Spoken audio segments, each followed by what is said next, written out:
Greatness, it's just something we made up. Somehow we've come to believe that greatness is a gift, reserved for a chosen few, for prodigies, for superstars, and the rest of us can only stand by watching. You can forget that. Greatness is not some rare DNA strand. It's not some precious thing. Greatness is no more unique to us than breathing. We're all capable of it. All of us. I always believe leaving no stone unturned. That's what makes you a champion. When you're out there partying, horsing around, someone out there at the same time is working hard. Someone is getting smarter and someone is winning. You never want to fail because you didn't work hard enough. But if you want to win, there's absolutely no way around hard work. No pain, no gain. We're wired differently. We have to set a goal that if we hit that goal, we're guaranteed to make sure all that other stuff in the middle is going to happen. Why 3 o'clock in the morning? Why don't you sleep? My appetite. I said, PT, I want more. I can do more. If I accomplish this without a father, if I accomplish this with my mom being a teenage mom, if I accomplish this as a high school dropout. How many of you believe in your life that your worst day can become your best day if you turn it around? If I can accomplish these things from this start, now that I'm at this place, knowing what I know now, what can I accomplish? And I want you to think about that. I want you to think about more than just what you're going to do financially, more than what you're going to do in this industry in the next 3 years, right? More than that. What's your appetite? What are you going to do that will ensure that when the alarm clock goes off, that you're already up 10, 20 minutes before your alarm clock goes off? Why? You gotta grind. You gotta go through setbacks and disappointments. You gotta go through it. I'm talking about grit. I'm talking about endurance. Just having more stamina than they got. In order to get to the next level, you gotta sacrifice. You gotta take risks. You gotta be willing to do by faith whatever you're asked to do. Listen to me, there are no shortcuts to success. There are no discounts to success. It's always sweat. It's always blood. It's always tears. You always have to give all to be the best.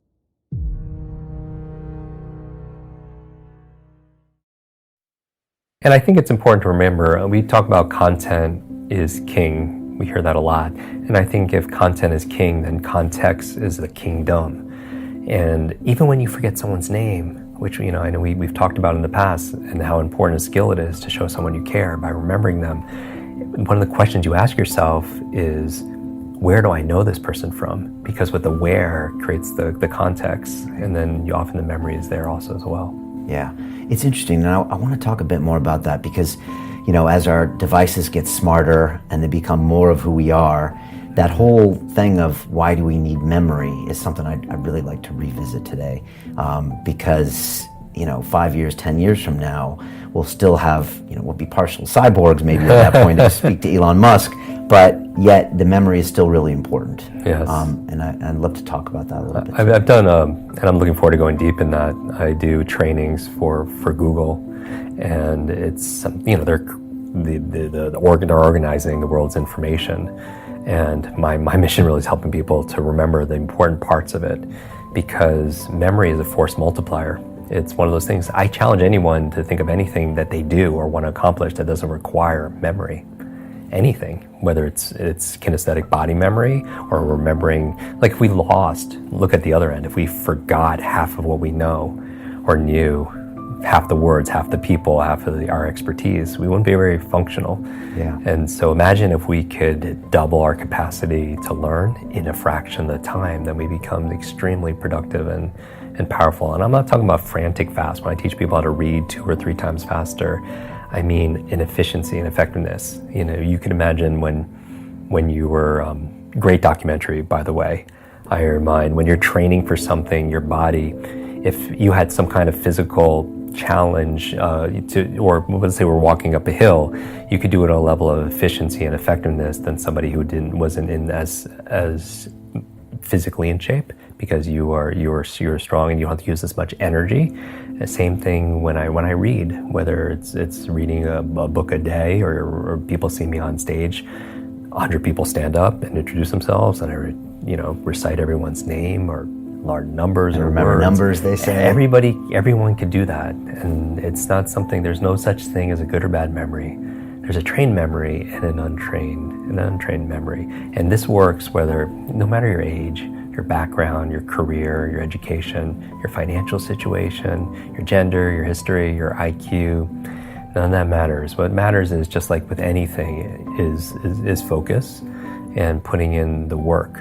And so it might not always be easy, but it's so worth it. It's like describing to somebody what a rainbow looks like that has never seen a rainbow, or describing what a rose smells like who's never smelled a rose. And that's I believe people. My mission is, I believe people have genius inside of them, and I'm not talking about an IQ or number. I mean, they have strengths and talents, and I want to be able to create an environment where they could let it out, because the world needs more of that.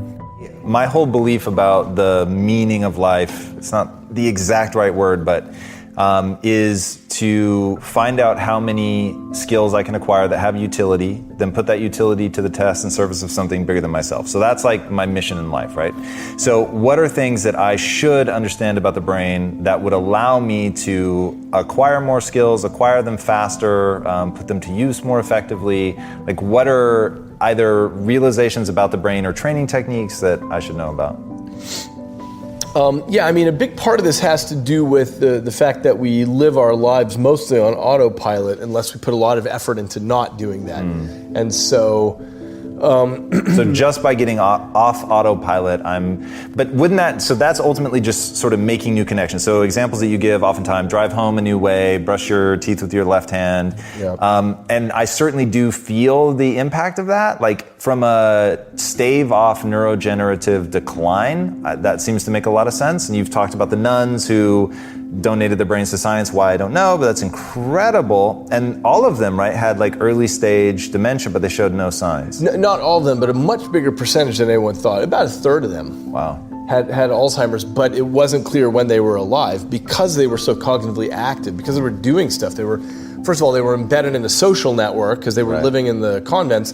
And so they had responsibilities and conversations and so on. And that made it so that even though their brain was falling apart with Alzheimer's, nobody knew it. They didn't have the cognitive effects there. And is this at the center of your upcoming book, Livewired? Yeah, it's the theme of that book is that you can't really think about the brain as hardware, and you can't think about it as software. It's this weird other thing that I call liveware, which is that it's constantly reconfiguring its own circuitry. So everything that you learn, every little thing changes the pattern of circuitry in your brain. So when you first learned that my name was David, that's underpinned by a physical change in the structure of your brain, which is wild. That's crazy. I mean, every single thing that you learn. I can tell you can make your brain work better in a week. You can make your heart more coherent. You can change the field around your body. You can strengthen your immune system. You can change your gene expression. You can lengthen your life. You can create so many oxidative changes in your cells. We have great research to prove that. That's the truth of who you are. That's the truth, that miracle within you. That evidence is the backbone that gives people permission to try it out. It's the language.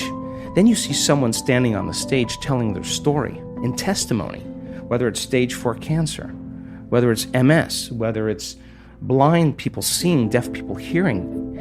You can't go back to being the same person after that. Evidence is the loudest voice. And so then when we begin to make those inroads, and the footprint exists in consciousness, and you're witnessing it in three-dimensional reality, the illusion of limitation begins to change. And now all you want to do is you crave the unknown. So people in our work don't get up in the morning and go, oh God, I got to do my meditation today. No, they're not doing that.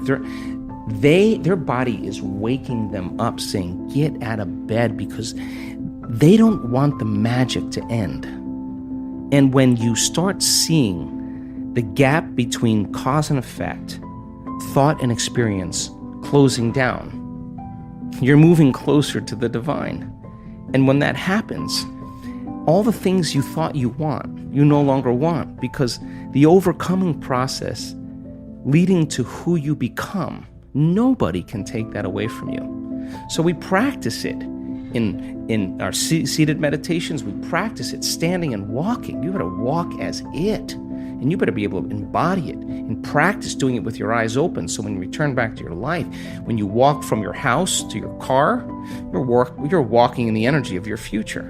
And if you keep doing that, it's going to become a habit. And people are going to start looking at you going, something's different about you. You know why? Because you're no longer showing up equal to their memory of you. Something's different about you. You're unpredictable. It's not what you're saying any longer. It's who you are. And so that person then is off their timeline. They're not headed to that same future. And all I want to do in a week-long event is bump everybody off that timeline into a new future. Some people, huge degrees. Stage 4 cancers, tumors disappearing. You listen to that story of the person on the stage.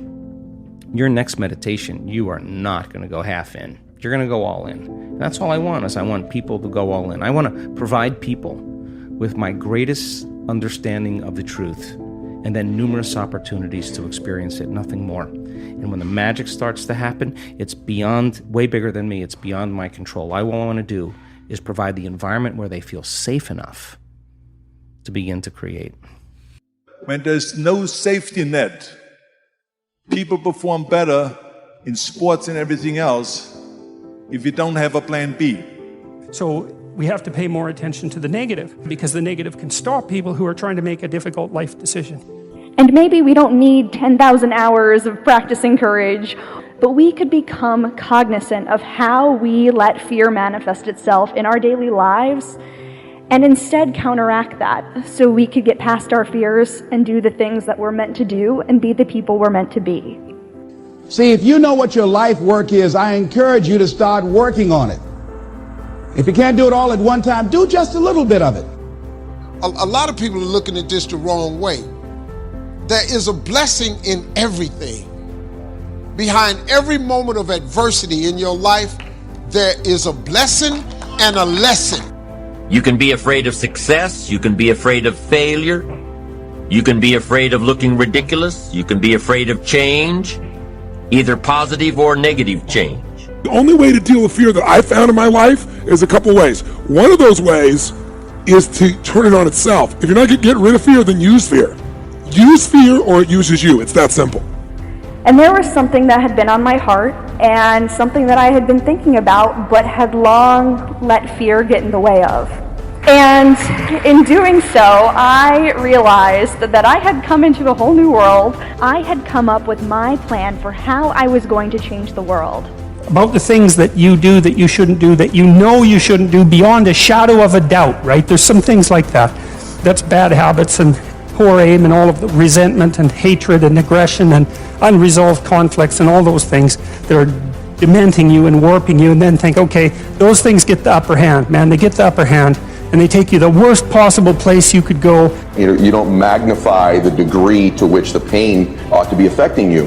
And so really what he means in that is, listen, you're going to get out of your life what you'll accept. And that's really difficult for people, I think, to understand is, look, what you think you're worth and what you're going to tolerate is absolutely what you're going to bring into your life and what the outward part of your life is going to look like. So I'm saying that as you begin to look at where you want to go, if you want to make it today, and things are changing so fast you have to literally run to stand still, I'm saying that you've got to make some conscious effort to begin to work to develop you. Where I was going to be doing a lot of things that scared me all the time, and it's something that over the past year and a half of my life I have been so grateful for, especially because I've been able to live my mantra. I've been designing and redesigning and redesigning and redesigning, right? And looking at the blueprint called me, and what works and what doesn't work, and embracing what works and embracing what didn't work.